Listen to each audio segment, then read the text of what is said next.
am doing well. I'm so excited to be here. I'm so excited to have you. I'm like, oh, yes, man, this is perfect. I was just like, Yes. oh, man, I'm just so grateful because you know how like LinkedIn is, and then like when you shoot the little messages, people will either like read your message and keep it Exactly. moving. But I'm just so grateful to be able to actually bring this into fruition. So thank you so much for responding back to me. Absolutely. Thank you for the offer. Thank you for making space for us. I'm ready. This is so timely. Awesome, awesome sauce. So I'm just gonna dive right in so I could be honorable of your time. I know you're on the East Hmm. Coast in Virginia. Yes, ma'am. And I so am. can you let the people know who you are, more about your Certainly. brand, and more about Taylor Counseling Consulting Services? Absolutely, and thank you so much. So my name is Dr. JaNae Taylor. I am a licensed professional counselor where I own and operate Taylor Counseling and Consulting Services. And it is a mental health agency that provides mental health services and treatment exclusively to the Black community. So it is connected to, we are talking about issues related to healthy relationships, um, race-related traumas, work-life balance. And in the past couple of years, I have been really focusing on providing emotional wellness services to Black entrepreneurs. Now, that branch has its own name and its own brand, and that is called Minded My Black Business. So as a part of that, we offer a podcast. And so far, we're coming up on 3 years and 115 episodes in about 85 countries downloaded so far. I don't even understand it, but I'm excited for it. And so I just like to call myself, I'm a community builder.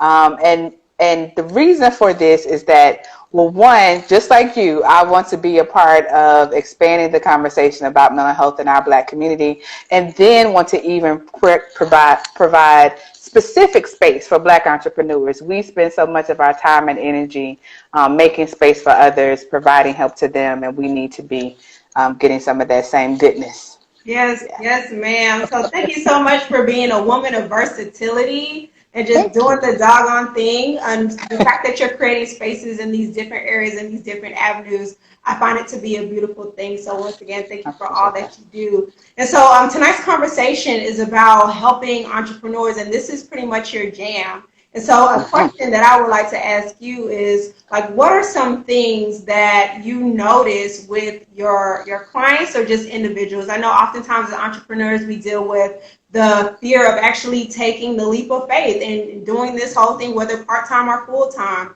or even comparing ourselves on our own little entrepreneurial journey. So like, what Mm-hmm. are some things that entrepreneurs should be mindful of as they're starting their business or getting things formulated so that they can start their business? Oh my goodness. And the things that you mentioned are gotta be at the top of the list of some of the biggest worries that entrepreneurs face, specifically Black entrepreneurs. So we all get caught up in that comparison theory or imposter syndrome where we feel like we just don't have it good enough or we don't have it together enough to be able to create space for ourselves and our business. The other part is the anxiety of it all. So I like to call it entrepreneur anxiety. So there's stress, worry, and fear about, will I be successful? Do I have what it takes to get this thing going? Keep it off the ground, into the, soaring into the atmosphere. There's a lot of us dealing with isolation as well, and I think some of that is being compounded in these digital spaces we're occupying now as a result of Corona. So in a lot of ways, this has been really helpful. We've been able to create some innovative work, but it's pulled us apart from some of those people we might just happen to see walking around in our office suite. So we don't have our lunch buddies anymore. We don't have our coffee buddies anymore, or people to just ask you, how was your weekend? Or I'm going to go get this. You want to come with me? So we're losing all that interaction because we're in a digital space and we need to physically, distance ourselves. And then we also, I think a lot of us are struggling with not being in community with other entrepreneurs, and particularly Black entrepreneurs, because that is it's a similar but separate journey as a Black entrepreneur, what it means to kind of have space and be a Black business owner. So I think those are some of the biggest things that people are coming into it with. Like, how do I navigate this space? How do I kind of stand firm in my vision? the stress of it all and still moving forward. So you can be scared and still move forward at the same time. And so those are some of the pieces that we tend to work on initially. I love the fact that you said you can be scared but still move forward at the same time. And I was talking to somebody earlier today how I was just saying that patience is key, but progress is a must, right? Come on. Yes. I was letting them know that. I was just like, like I understand that there's a lot going on in this world and that there's a lot of emotions when it comes to like moving and navigating and the things that we want to accomplish, but progress ultimately is a must. And so when we were talking about anxiety, that really just resonates with a lot of individuals. I think some individuals, if you don't know what anxiety is, they automatically think it's like panic attacks or feeling as though they're just like super fearful of the future. But anxiety is like any other diagnosis, is broad and can fluctuate across the spectrum. And so I know, how do you partner your passion with the mental health components of it all? Because ultimately, if you aren't secure mentally, then it's going to be a huge struggle in order for you to walk in your purpose. Right. So, I think a lot of this vision and energy around this is purely selfish. I'm going to be frankly quite honest with you. As as I was building my business, because that's something that also never ends. You're constantly kind of nurturing your business. But there were some scary parts to it and kind of continue to be. There's a lot of uncertainty. You've taken away all these security nets. And so as I was kind of working through my own stuff around that, gaining some certainty, feeling more confident, more motivated, more focused, I thought to myself, surely I'm not the only one. And surely I'm not the first one to have this sort of experience. And fortunately, I was able to look to my left and my right, the people in my community who were either right beside me doing the same thing or ahead of me. And they were able to, give me some guidance and some support, even if it was just a hug, that helps too. That certainly helps. And so I think, for me, a lot of this has been around making sure that I'm not doing this by myself, and also ensuring that, if nothing else, just to be kind of a listening ear and support to other Black entrepreneurs. Definitely. I'm based out in Atlanta. And are you? Yes. So you already know, everybody assumes that Atlanta is like the Black Mecca or whatever. I mean, it is. It is. Yeah, it's like Atlanta versus the rest of the state of Georgia, Right. But when you were talking about community, because I work in the substance abuse space, and one thing that we always talk about for individuals who are battling substance abuse and their history is that connection is the opposite of addiction. And so when you were talking about community, being able to have those individuals that you can look up to, whether it's like your sponsor or in the entrepreneur space, that'll be your mentor, or like having your peers in recovery. So that would be like your colleagues and whatnot, or your co-working space buddies and everything like that. And then underneath you, like if you do have sponsees, you will have individuals that you would either mentor or that you're kind of like showing the way every step of the way. So even when we're talking about community, just finding ways to connect and bounce ideas off of one another and finding those safe spaces to be able to just be authentically you. Like you mentioned, like we as Black people, we're not a monolith. So finding spaces that nurture who we are individually and collectively at the same time. I think that absolutely, there's nothing like it. And so what's interesting is earlier this evening I was able to be in community with some of my fellow Black therapists, and so one of the points that happened is that we all were just like, there was a point we were all thanking each other. Thank you for being here. Thank you. And part of that was because I got to talk about something that worries me in my business without being concerned about any looks or judgment from somebody on the Zoom call, or worried that I would be misunderstood. And so the idea that I could just come just as I am with my concern and feel supported was a breath of fresh air. And so that's why it's so important to not only be in community with entrepreneurs, but specifically Black entrepreneurs, because there are some things when it comes to our business building in terms of like, are we going to be the face of our building? Are we going to put our name? Are we going to attach our name to our business? Who do we go to for funding? So like there are all sorts of things that are like really connected to the melanated parts of us that we need to make sure are getting nurtured. Definitely. And even then, it's one thing to have like a business coach, but it's another thing to have a mental health therapist. And I know as an entrepreneur, most times we're coming out of pocket for our own insurances and whatnot. And so can you provide some insight as to how entrepreneurs can tend to their own personal mental health? And what are some ways outside of like the classic EAP or the classic insurance carriers and whatnot?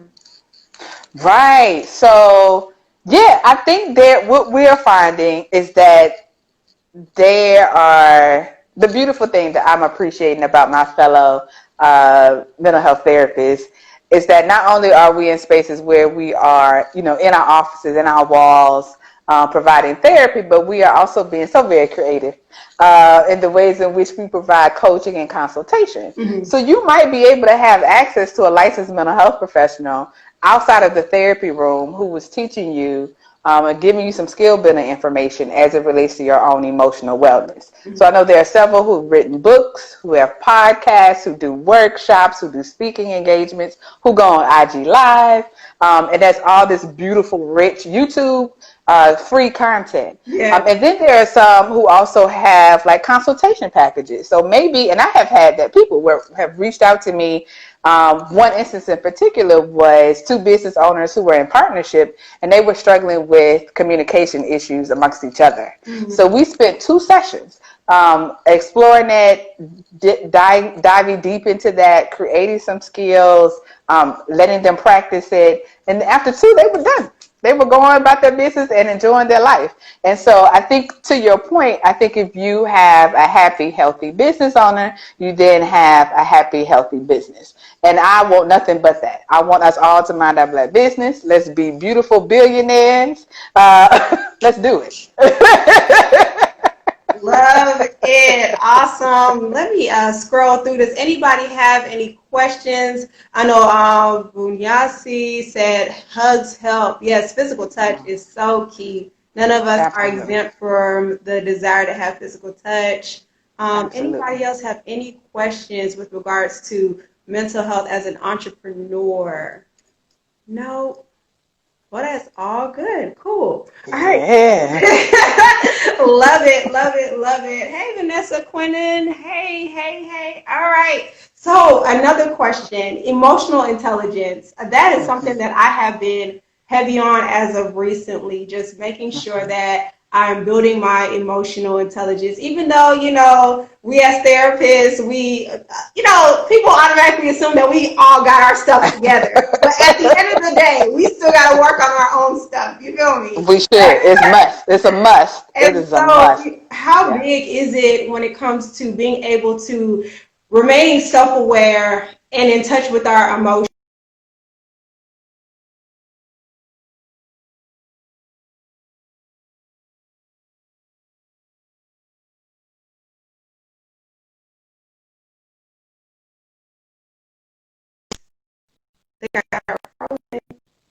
Right? So if we are feeling anxious, right? So if we're feeling anxious, if we're feeling stressed, if we're feeling concerned, then we're going to kind of move with an anxious energy as it relates to our business building. So our emails might be curt. We might not be answering the phone. We might be deleting emails. We need to be aware of what's going on. We might be dealing with a level of sadness. So we might be shut down. We might not be communicating with our customers properly. So it is just so important for you to be aware of how you're feeling, because those things are definitely driving and moving and impacting the way in which you make business moves. Mm-hmm. And so I'm not saying that nobody's immune from being sad or anxious or worried or stressed. Those things will certainly happen. But then the idea of getting connected with a licensed mental health therapist in terms of therapy or some type of coaching and consultation is that you can figure out the skills to kind of supplement when I'm having those tougher times. These are things that I can do to kind of get me back on the right track, or these are the ways in which I can maybe pull back from the business. But you'll learn some things that you didn't know before, and you really have to. It humbles you. Trust me. It humbles you because nobody is immune from these things. And that's the thing I think as entrepreneurs, we need to be really honest with ourselves about. So the idea of like hustle harder, I'll sleep when I'm dead, all those are such dangerous messages and so unrealistic. And so we all need rest. We all need support. And we all get worried and stressed because this is a really not rocky journey, but it's not smooth. Business ownership is not, it's not smooth. There's a lot, there's a lot of peaks and valleys. Yes, Exactly. emotional roller coaster. Real. It is. And so, Dr. Taylor, I really appreciate your time once again. Thank you so much. As always, I always end my interviews with this particular question. What advice can you provide to people of color who are looking to start, grow, and strengthen their wellness journey? Oh my goodness. So first of all, congratulations, right? Pat yourself on the back because the idea that you're willing to see a problem and want to address that in your own way with your own voice, I think is a beautiful thing. The second thing I would say is you need to gather up your community, right? So these are going to be your family members because you need them too. You need some people to pull you out of the business. Like you've been on that phone literally all day long. You need to attend to the other parts of yourself. So they're going to have some work to do. But you also need to make sure that you gather up your entrepreneurship community too. And if you don't have one, reach out to me and I'll get you connected. And so like we need to make sure those things happen. And then the third of all is like, it's going to be okay. There's no one right way to build a business. So take a deep breath and remember what was your why and just take one step forward. That's all you got to do. Love it. I really appreciate it once again. And for anybody, like I mentioned, like she even mentioned, make sure that you're taking time out specifically for yourself. I know oftentimes we're like, okay, 2020 has been crazy, but it has also been insightful as well. We are dealing with a lot of emotions that we have never even addressed to begin with, not only racially, but interpersonally as well. So if you are an entrepreneur, make sure that you are taking care of yourself so that your business can continue to flourish and continue to grow. Dr. Taylor, can you please let the people know where they can find you? Yeah, so on IG, you can find me under Dr. JaNae Taylor. On Facebook, you can find me under Dr. JaNae Taylor. On Twitter, you can find me under Minding My Black Biz. And if you forget all of that, just remember, go to mindingmyblackbusiness.com and you'll find me. You heard that? The .com at the end. Love it. Thank you so much, Dr. Taylor. I really do appreciate it.